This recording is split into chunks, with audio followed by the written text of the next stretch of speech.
बिस्मिल्लाहिर्रहमानिर्रहीम। मैं हूं नवीद शहजाद वरिया, पोल न्यूज़ तहसील फालिया। नाजरीन, मैं इस वक्त फालिया शहर के कब्रिस्तान में मौजूद हूं। ये ईदगाह वाला कब्रिस्तान है। नाजरीन, इस कब्रिस्तान के हवाले से जो बात काबिल ज़िक्र है कि ये फालिया शहर के जो मेन मोहल्ला है उसका ये कब्रिस्तान है। लेकिन इस कब्रिस्तान की ना कोई मैनेजमेंट है, ना कोई इसमें कमेटी है, ना कोई इसका कोई डिसिप्लिन है। कब्रें जहाँ पर दिल करे किसी का वो बना लेते हैं। ना कोई लाइटिंग है, ना कोई इस तरह का प्रोग्राम है। एक इस तरह लगता है कि ये कोई इंतहाई जो है वो कदीम कब्रिस्तान है या कोई तारीख़ी कब्रिस्तान है जिसके अंदर कोई कब्रों की जगह नहीं है और जो इन कब्रों का कोई वाली वारस नहीं है। नाजरीन, ना कोई इसके बाहर कोई हदायत का बोर्ड लगा हुआ है, ना कोई चार दीवारी किसी काम की है।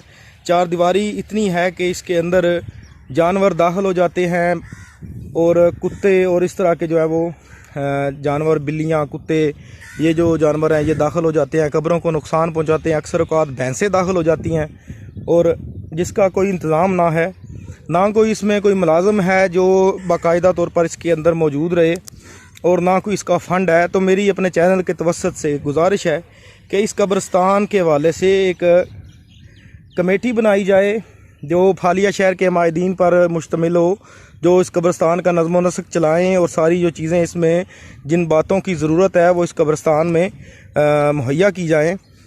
नाजरीन, इससे तकरीबन 2 किलोमीटर के फासले पर एक कब्रिस्तान है जिसको नहर के मगरब वाला कब्रिस्तान कहते हैं। उसमें उन्होंने टफ टाइल लगा कर रास्ते बनाए हुए हैं, उसके अंदर लाइटें लगी हुई हैं, उसके अंदर लान बने हुए हैं, उसके अंदर बाकायदा एक जो है फ़ंड कायम किया गया हुआ है। जो वहाँ पर दफनाते हैं साहिब हैसियत, वो अपनी औकात के मुताबिक, हैसियत के मुताबिक वहाँ पैसे देते हैं। और वहाँ पर जो फालिया शहर के उस महल्ले के लोग हैं उन्होंने बाकायदा एक कमेटी बनाई हुई है जो कब्रिस्तान के मामलात को डील करती है, मैनेज करती है, कब्रिस्तान के मसाइल को हल करती है। उसमें जिन जिन बातों की, जिन जिन चीज़ों की ज़रूरत होती है वो उसमें ऐड करते हैं, उसमें शामिल करते हैं, और जो सारी उसकी मैनेजमेंट है उसको मैनेज करते हैं सारी बातों को। तो इसलिए इस कब्रिस्तान में भी ऐसा होना चाहिए। यहाँ पर ना कोई नलकों का सिस्टम है, ना कोई पानी का सिस्टम है।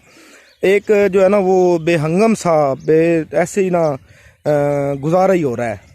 तो नाज़रीन, मेरी गुजारिश है अपने चैनल के तवस्सुत से फालिया शहर के लोगों से कि वो इस हवाले से अपना काम करें, गवर्नमेंट अपना काम करे, और यहाँ पर जो हमारे बड़े बूढ़े यहाँ पर दफन हैं और ये हमारे लिए एक वाबस्तगी का मुकाम है, इसको अच्छे तरीके से मैनेज किया जाए, इसमें पानी का इंतज़ाम किया जाए, सारी चीज़ें जो एक कब्रिस्तान के लिए ज़रूरी होती हैं वो मैनेज की जाएँ, हदायत लगाई जाएँ और कार्रवाई की जाए। यहाँ पर जो बंदे